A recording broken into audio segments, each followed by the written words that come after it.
हमारे निजामू भैया धुन बजा दल हमारे गीत का तरह जो है बा सरंगिया वाले का डेरावा सरंगिया वाले का डेरावा बताई दर छोटा की नाना दी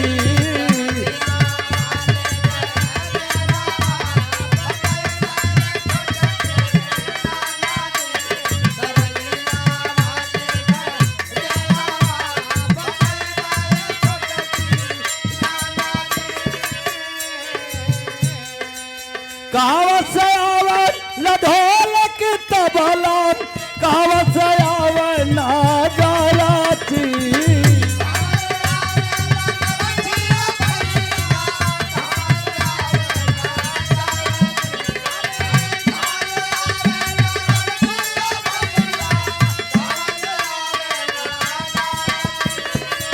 कहावत से आवे रंगिया वाला बताई दे लाहौरी नौनो दी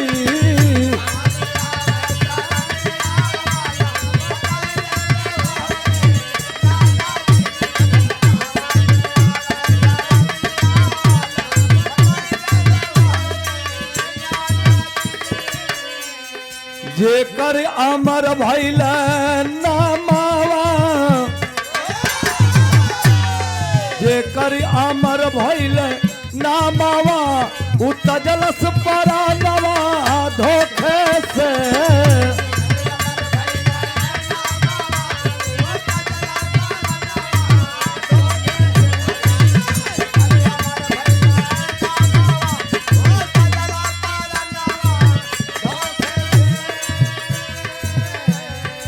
अभी अभी हमारे बड़े भैया आदरणीय माननीय श्री प्रेमनाथ भैया लारपुर से आज के 30 साल 32 साल पहले से हमारा आपको पहचान बा 35 साल हो गए बम्बई में रहत रहलन हमन जैसन गवैयन के बड़ा मदद कैलन आज भी प्यार वैसा हो भैया के प्रणाम बा सकल पंच के हमार पैलगी बा जेकर अमर भइल नमवा उतजलस परनवा धोखे से पहल की लाइन हो पहली पॉइंट में कभी लिखत हुन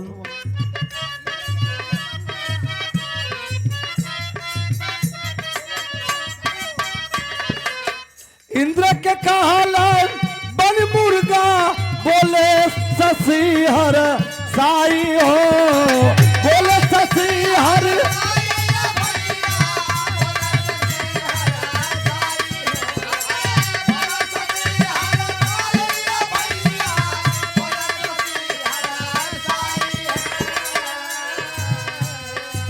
चले स्नान करा मुनि गौतम इंद्र जी दगा कमाई हो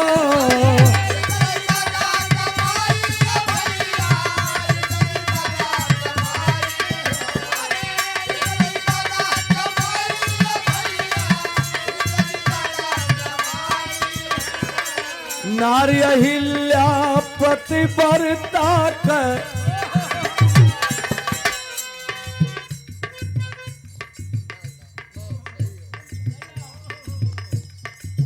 ये अनीता राजभर जी बहुत अच्छा लड़की गाती है और इनका व्यवहार मुझे बचपन से पसंद है। जब मेरा बिरहा में गा रहा था तो सीख रही थी। हमारे निजाम भैया बड़ा परिश्रम आपने किया इस लड़की के साथ। देखिए त्याग और परिश्रम बाएं नहीं जाता है। ये तो दुनिया है निजामू भैया। आजकल जौन माई 9 महीना पेट में लड़का के ढोत बनी वो लड़का भुला जाता है। तो हमारा आपका तो एक संबंध है, व्यवहार है, रिश्ता है, उसमें खटपटे हो सकती है लेकिन हृदय से नहीं होना चाहिए। ये मेरा मानना है, ऐसा है दोनों में। मैं बहुत खुश हूँ, खटपटे हो लेकिन हृदय से नहीं। मतभेद हो सकता है किसी विचार को लेकर के, लेकिन वो मतभेद नहीं कि एक दूसरे के लोग देखना पसंद नहीं करते। ये नहीं होना चाहिए, ये आप लोगों में नहीं है, इसलिए मैं दोनों लोगों का स्वागत करता हूँ। ये होना चाहिए। हाँ, जगह छोड़े के चाहिए भैया। अनिता जी को धन्यवाद, निजामू भाई के बहुत बहुत नमस्कार। ये 50 रुपया तू हमारी सुन ले ला, ले ला भैया। यार उसल भूमि है। देखा, इंद्र जी के कहले बन मुर्गा, शशि बोले हर्षाई हो। शशि का मतलब चंद्रमा। इंद्र जी अहिल्या के ऊपर मोहित हो गई। देखा, ये इंद्र भगवान मिलौलन चंद्रमा के, चंद्रमा 12 बजे रात में मुर्गा बन के बोल दिलन। गौतम ऋषि प्रतिदिन की बात समझ गए कि सवेरा हो गया, कमंडल उठाए और चल दिए स्नान करने के लिए। आई हो गए स्नान करने मुनि गौतम, इंद्र जी दगा कमाई हो। का कहले भैया इंद्र जी, नारी अहिल्या पतिव्रता कह भैया, नारी अहिल्या पतिव्रता कह लुटलाई मनवा धोखे से।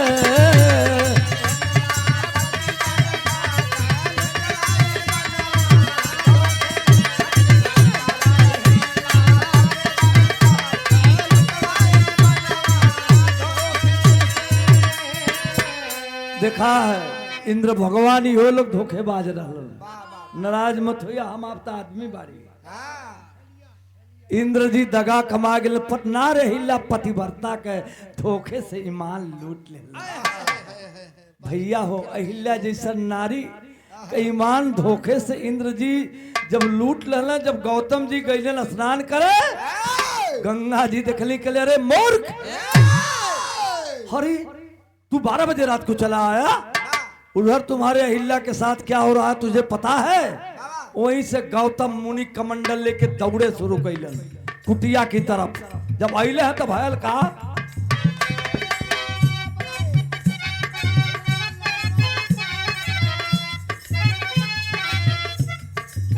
अरे क्रोधित मुनि कुटिया पर अइला, भइल लाल न यनवा।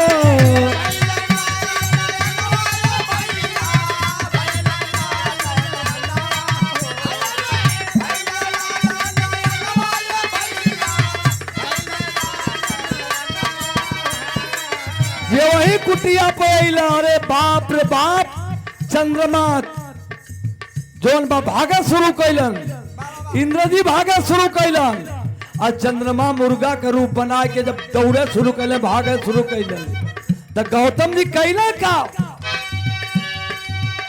अरे मृगशाला मुनितान के मारे, अरे दागा चंद्रमा के तनवा हो।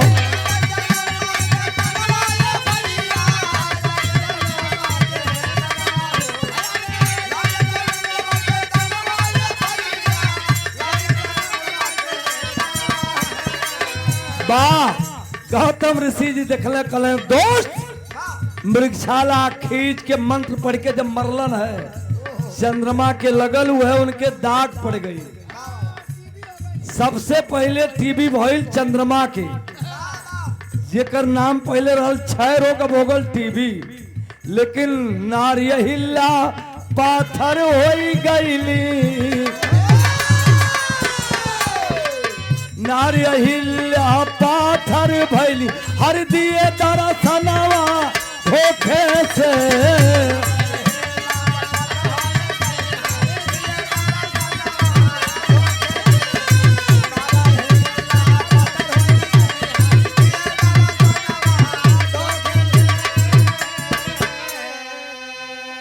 हमारे छोटे भाई हैं, मित्र भी हैं, भाई भी हैं, दो रिश्ता बना कर रखा हूँ अनिता जी इनसे। दोस्त भी है, भाई भी है, और इन्हीं के गाड़ी से मैं गाता हूँ। हमारी जिंदगी इनके हाथ में है। ये हमारे मालिक भी है, ये हमारे पतवार के मालिक जिया लाल यादव, ये हमार शिष्य होन, भाई भी होन। जमाना के देख के हम एक रिश्ता पर न चलीला, कहे बदे कि कब के बदल जाई, और दूर रिश्ता रही चेला वाला ना तो भाई वाला तो रहबे करी। तो ये जंग बहादुर यादव उर्फ जंगी बहुत बढ़िया लड़का, गाता भी है, मेरी मदद भी करता है। भगवान सुखी रखे। जियालाल यादव हमारे छोटे भाई ड्राइवर को ही मालिक सुखी रखे। सब भैया के प्रणाम, ना रहिला पाथर हो गई, लेकिन भगवान राम दर्शन दिला, उनका उद्धार है। अगली लाइन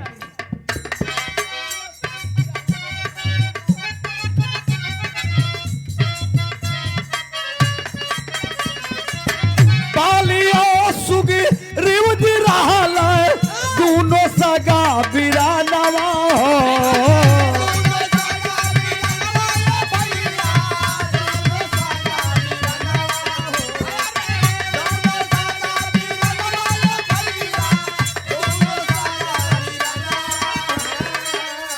आदरणीय माननीय श्री प्रेमनाथ भैया लारपुर से बंबई हाथीबाग में मजगांव में ही रहत रहा भैया। एक खोली में करीब 12-13 आदमी रहे। अब तो एक खोली में कई आदमी रहले, खाली पति पत्नी ना रह पाओ थो। वही में हमन जाई रहल जा, बिरहा भी गावल जाए। बालियो सुग्रीवती रहल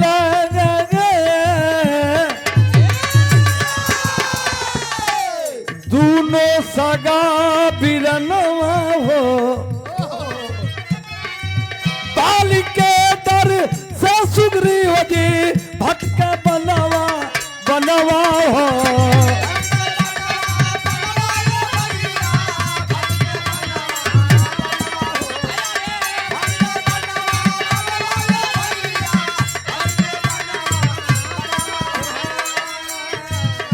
बाली और सुग्रीव दोनों भाई रहलन। बाली बड़ा ही बलवान था, अपने भयो सुग्रीव की पत्नी तारा को जबरी रख लिया था। दिखाई अन्याय, भयो बेटी के श्रेणी में आती है, लेकिन उसके उपरांत भी भयो पर नजर डालता और जबरी रख लेता है। बाली दौड़ा लिया सुग्रीव को मारने के लिए। वही सुग्रीव भटक रहा था जंगल में, वही समय भगवान राम के 14 वर्ष का वनवास भई। मदद खातिर सुग्रीव के पास गइलन, तो सुग्रीव कहले का तोहार मदद हम करी स्वामी। भगवान कहले कह दा भाई, जवन गति तोहार तवन गति हमार। निकलल वही समय भगवान बाली के मारे खातिर सुग्रीव को मदद कैलन, लेकिन मदद कैलन धोखा से। पेड़ के आड़ से बाली के, अरे पेड़ के आड़ से बाली के हरि कैला बदलवा धोखे से।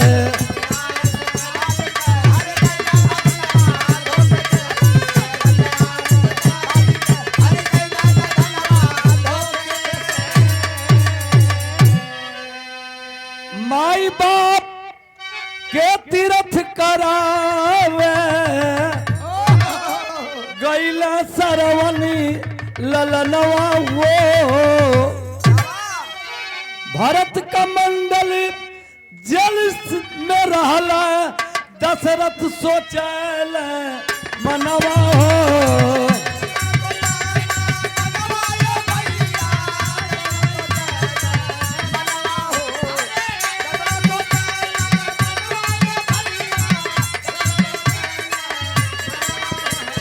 मृगा समझ सरवण के छाती,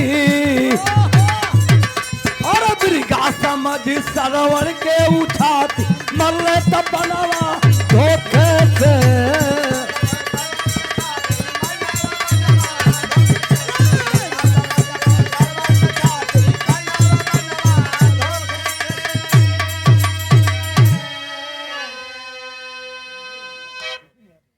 भगवान कोई के ना देलन, लेकिन श्रवण भी मतारी बाप के कर्जा चुका ना पौलन। पत्नी बड़ी उल्टा रहल, दुष्ट रहल, खीर पकावे, सास ससुर के खट्टा दे, अपने पति के मीठा दे।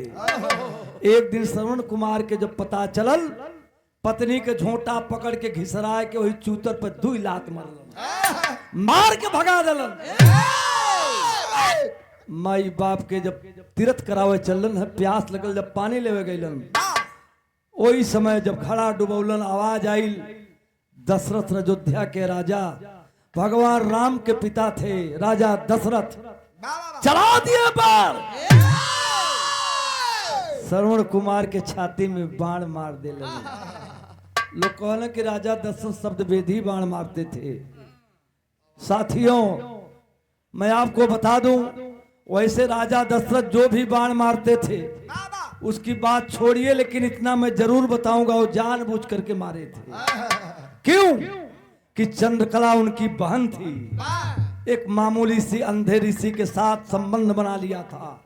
एक राजा को अच्छा नहीं लग रहा था, इसलिए राजा ने सोचा न रही बांस न बाजी बांसुरी।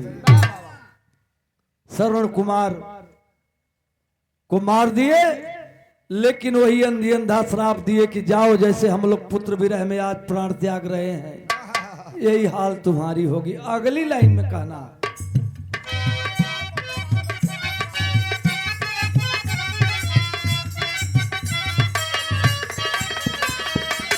कुरुक्षेत्र मैदान में पहुंचली, एक 12 बरिस के ललनवा वो। महाभारत का युद्ध होने वाला था, शुरू होने वाला था। दोनों सेनाएं आमने सामने खड़ी थी। तब एक थे छोटा सा लड़का, एक थे टूटही धनुष, 2 ठे बाण लेके वही बिचवा में घूमत रहल। भगवान अर्जुन जी के सथ में खड़ा रहना, कहना देखत हुआ है लड़कवा के। अर्जुन कहना के है लड़के, अर्जुन जी डांटत हुआ के है लड़के भाग जाओ यहाँ से, खेलने का मैदान नहीं है, ये रण क्षेत्र है, यहाँ बाणों की वर्षा होने वाली है। लड़कवा कल आन्हर है का, ये हमार बाण ना हो, ये धनुष ना हो। अर्जुन कहले हाँ आओ, ये 2 ठे टूटहा बाण, 1 ठे टूटही धनुष लेके आयल है। कहले तनी होश में बतियावा, ये बाण में वो ताकत है अर्जुन, एक बाण छोड़ दे तो पूरा ब्रह्मांड में आग लग जाएगी। अर्जुन के पसीना छूटे लगल। भगवान मुस्कुरात हुन, भगवान मुस्कुरा रहे हैं। भगवान कहले चाहे बताओ किस दल से लड़ोगे बेटा। कहले हमार माई हमके 2 बाण दे के भेजले हो। कहले बाकी जवन दल कमजोर लगी वही के मदद कर दिया। भगवान कहले अब बनल। भगवान समझत रहल, कहले वो तुम्हारे पास बाण में अगर कीमत है तो सुनो, जितने पत्तियां हैं इस पेड़ में, बरगद के पेड़ रहल, कहने एक बार से अगर छेद कर दोगे तो मैं जान जाऊंगा कि तुम बहादुर हो, तुम्हारे पास वो शक्ति है। हंसा लड़कवा कल पतई में छेद करा खातिर कहत हुआ, माई दुर्गा का नाम लेके, मतारी का नाम लेके जो वही धनुष पर बाण चढ़ौला, छोड़ दिया। सन सन बाण होकर पतई छेदे लगल। तब ले भगवान कन्हैया अपनी माया से ठोकर पत्ती तोड़ के वही पैर के नीचे दबा के खड़ा हो गई। छेद के पतई बाण आकर के भगवान के पंजा के बगल में गिरल। लड़कवा कहला खा हो ई का कैला। भगवान कहला क्या मैंने कुछ नहीं किया। कहला बढ़िया चोरियों करे जाने लगा, बढ़िया चोर हुआ। लुग्गा तो चोरौते रहला। हाँ साड़ी लुग्गा चोरौला, दही चोरौला, ई पता ही कब से चोरावे लगला। भगवान समझ गए अर्जुन जी कांपत हुआ है। कहला कि ऐसे नहीं मानूंगा, इसमें भी छेद करो तब मैं मानूंगा कि तुम्हारे बाण में वो कीमत है। लड़कवा कहला ना मनबा। अरे प्रभु ना मनबा। कहला बिल्कुल नहीं मानूंगा। जब वही दोबारा धनुष पर बाण चढ़ौलस, भगवान अंगुरी पर चक्र सुदर्शन उठा ले कैलन का अरे बर्बरी के मनमोहन वह बर्बरी के मनमोहन कटलाई गारा धोखे से।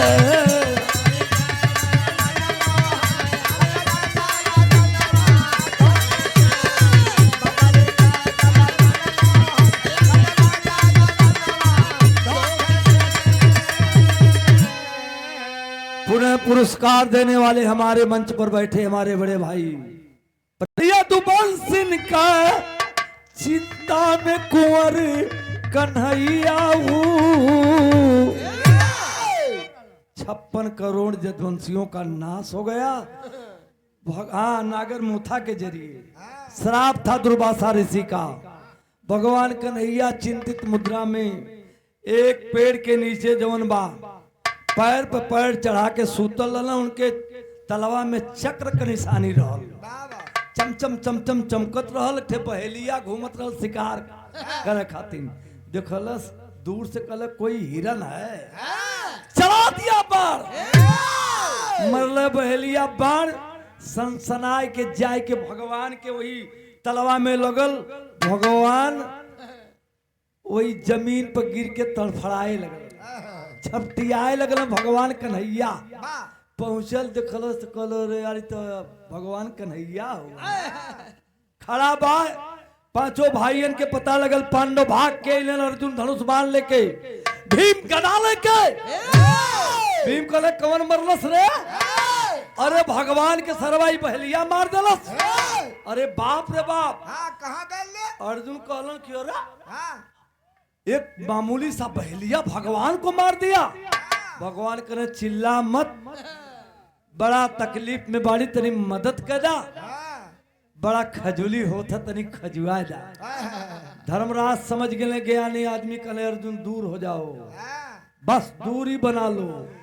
भगवान कहले का अर्जुन? अरे भैया अच्छा जायदा तोरे साथे अच्छा बुरा जवन कैली न कैली भाई, आज बुरा में हम फसल बाड़ी हित नात बाड़ा न कुछ करबा तो तनी सा धनुषिये से हमके खजुआ देता पिठिया। अर्जुन जी ममता में आए के सुभाष भैया अपने धनुष के जो वही शरीर में छुओलो, धनुष का काम खत्म। भगवान कहले काम करो जल्दी जाओ अर्जुन, द्वारिकापुरी धसने वाली है। मैं समुद्र से उधार धरती लिया था, सबको बाहर लेकर के निकल जाओ। पांचों भाई भागत भागत गईलन। द्वारिकापुरी धसने से पहले जितने वहां रानियां थी, जो लोग थे, धन दौलत हीरा मोती लाद के लेके चल दिया।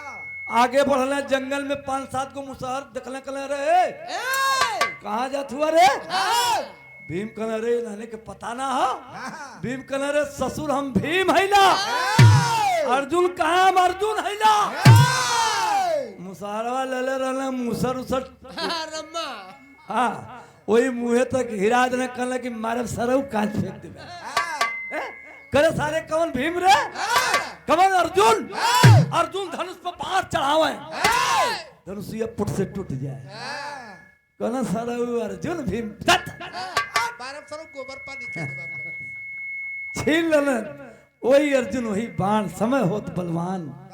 लेकिन भैया हो आखिरी लाइन में कहना,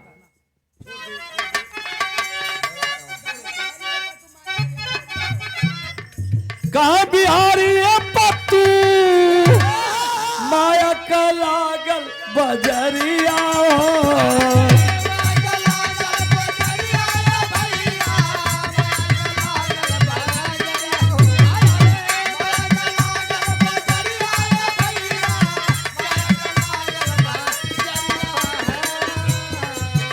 मौर्या भैया देखा दुनिया में समय बड़ी बलवान होले। वह गवैया वह जगह मनई घरे तो हमरे माने कुछ ना। हमारे गावल बजावल बेकार हो जब पब्लिक नहीं हो, ये लिए कहना हो। कहा बिहारी पत्तू माया का लागल बजरिया वो। ये लिए हमार बुल्लू गुरु कहे कि जगतिया में कोई नहीं अपना, बनले कसार बहनोई हो। जगतिया में कोई नहीं अपना।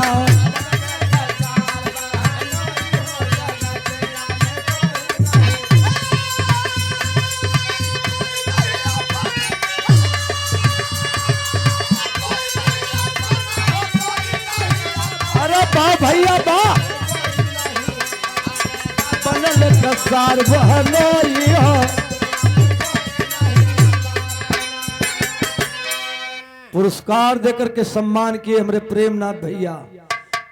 भैया न कोई का कोई हुई हो, जगतिया में कोई नहीं अपन की बनल कसार वो गनोई हो। जगतिया में कोई नहीं अपना।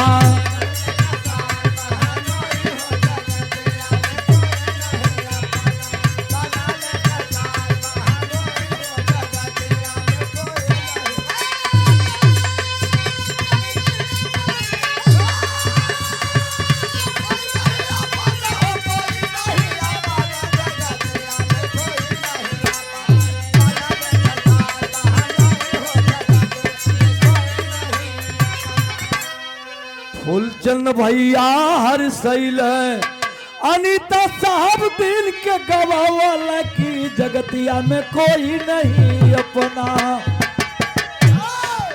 बनल कसार बहनोई हो। रघुपति राघव राजा राम पतित पावन सीताराम। ओ हो